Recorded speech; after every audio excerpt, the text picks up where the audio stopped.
I'm so glad that Lady C made this point, Rita. And also, I don't know if you've heard Tom Bauer discuss how David Beckham showed up to support Prince Harry at Invictus. And he was overheard saying, "When do I get to see Harry?" Behind the polished smiles and photo ops, Harry is seething. The Invictus Games, his passion project, his legacy, has turned its back on him. And in his place, David Beckham. Not just a superstar, but a quiet symbol of everything Harry lost. Honor, stability, respect. For Harry, this isn't just about losing a role. It's about watching the last piece of his royal identity slip away. In his mind, this isn't a change. It's a quiet, calculated dethroning, and it cuts deep. Let's start with the Sussexes' feud with the Beckhams. According to Lady C, and I know she has a lot of fans amongst royal watchers, it was David and Victoria Beckham who cut ties with the Sussexes, not the other way around. Piece by piece, Harry's world has unraveled. Friendships faded, headlines turned cold, and promises from Hollywood dried up. But Invictus was supposed to hold his one untouchable triumph. Now, even that's slipping through his hands. And this time, the mirror offers no scapegoat, just reflection. Meanwhile, David Beckham steps in, not loudly, not boastfully, but with the weight of a man the world still trusts. Beckham's basically said, well, why waste our time with these people? They just are incapable of getting along with anybody. Are they incapable of not playing the victim? David Beckham isn't just famous, he's trusted, a global role model, a man admired not just for what he's done, but how he's carried himself. While Harry clings to echoes of his past, Beckham rises quietly, steadily in the public eye. His respect crosses borders and generations. And when Invictus faced its crossroads, the choice wasn't personal. It was practical.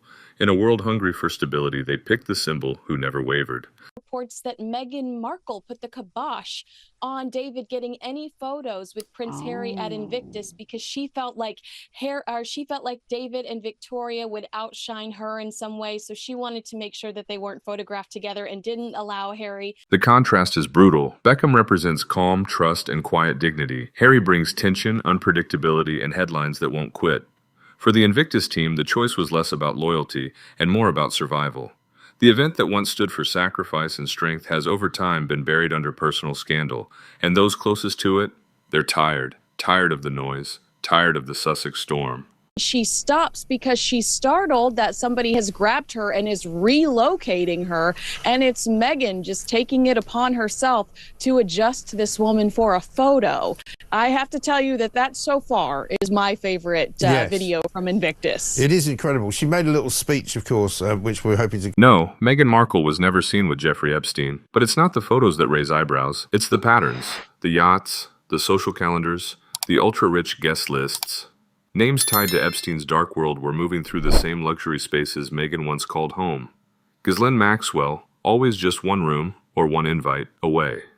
Meghan's defenders say there's no proof, but in circles that are tight, silence often speaks loudest. You talk to no one from your family, so I better just bask in the glow of your temporary, kindness. There is that problem. My other favourite story of the weekend was the Spotify one, where it turns out that the people who worked at Spotify had more nicknames for the Duke and Duchess of Sussex than anybody ever knew, including Ginge and Whinge. Some will dismiss it as chance, but the truth lies in the details. These weren't random parties, they were tight-knit power circles closed off to outsiders. Meghan didn't get there by accident. She climbed, charmed, and carved her space in those rooms. Now she's trying to rewrite the past, erase the guest lists, blur the faces. But one voice cuts through the silence. A friend from the beginning, someone who lived beside her, struggled with her, has come forward, and what she reveals changes everything. Embedded with this amazing Invictus Games thing that he had invented, that he loved it more than anything else, and that she said the great thing is that we're all part of one big family. You're my family and you're his family. And all I could think of was, well, she's obviously trying to say that he doesn't have a family because they're all horrible racists. They all live in England.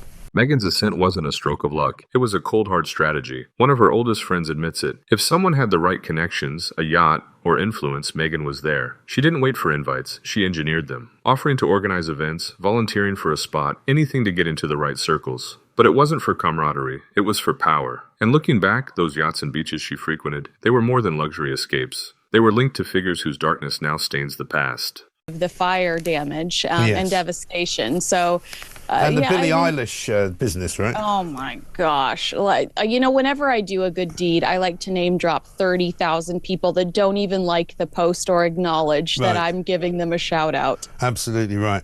And also, In her quest to reinvent herself, Meghan scrubbed every trace of her past, deleted Instagram accounts, vanished blogs, erased photos of beach escapes and yacht weekends. But the digital world? It doesn't forget. Behind the scenes, archivists dug deep, pulling up geotags and metadata that tell a different story. The locations?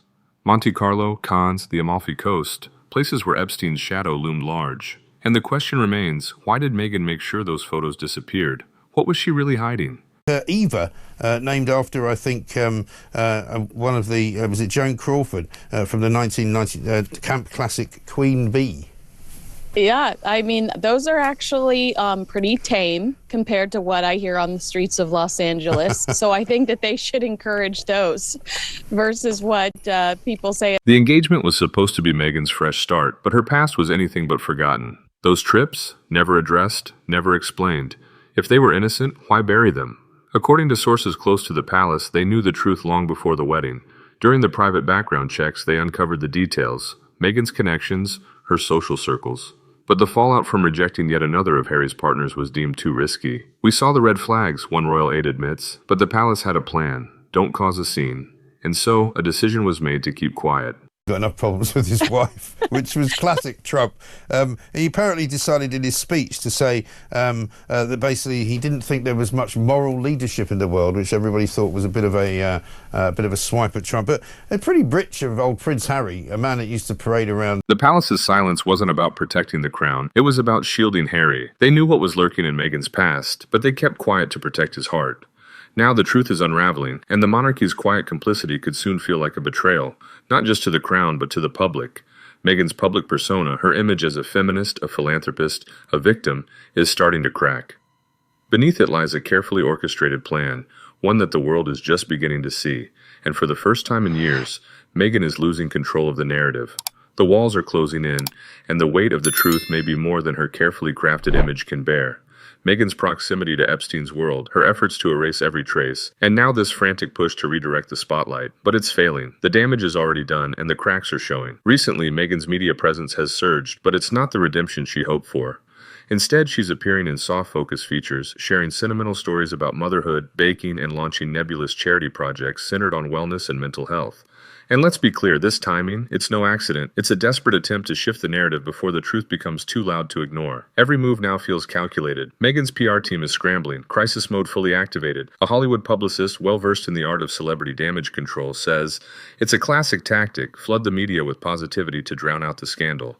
But this time, it's failing. The public isn't fooled anymore. The layers of manufactured warmth can't hide the cracks beneath, and the truth is coming to light, whether they like it or not. Forget the fluff. People aren't buying it anymore. They're asking the real questions, and they want real answers. No amount of vegan recipes or motivational quotes can distract from the truth of who Meghan used to surround herself with, and who she's now pretending she never knew. This isn't about punishing past mistakes. It's about deception, cover-ups, a calculated attempt to wipe clean a history that doesn't fit the narrative she's trying to sell. Royal experts and commentators are turning on Meghan, not because of the parties she attended, but because of the lies she's told, the silences she's forced, the manipulation of a past she can't erase. Meghan didn't simply erase her past. She rewrote it, and anyone who questioned her new narrative paid the price. That's not empowerment. It's a carefully crafted story designed to control. The world is finally waking up to the truth. This wasn't a fight for women, it was a propaganda machine in plain view. Once praised as the feminist icon of our time, Meghan now stands accused of hypocrisy. How can someone claim to empower women when their career was built on? Meghan's feminism doesn't challenge systems, it feeds off them. Critics say she used patriarchal power to climb, then tried to rewrite her role as a victim. Her silence on the Epstein connections? Telling. She's quick to point fingers, but when it comes to her own past, she's silent. When you use a corrupt system to rise, then rebrand yourself as its victim, one author argues, you're not brave, you're dishonest. While there's no legal case yet, the court of public opinion is shifting. Being in Epstein's orbit isn't a crime, but pretending it never happened, lying about it, that's a moral failure. When you build a global platform on the idea of truth, Meghan sold a brand of authenticity, of empowerment. But the truth? It's not just her past that matters, it's the manipulation of it. People don't feel betrayed by what she did. They feel betrayed by how she's rewritten it. And the fallout is now impossible to ignore. Behind the scenes, Netflix producers are losing patience. With the underwhelming performance of her projects, and the deal's future is uncertain, her cooking show, quietly abandoned. Even Oprah, once her fiercest champion, has faded into silence, leaving Meghan to face the storm alone.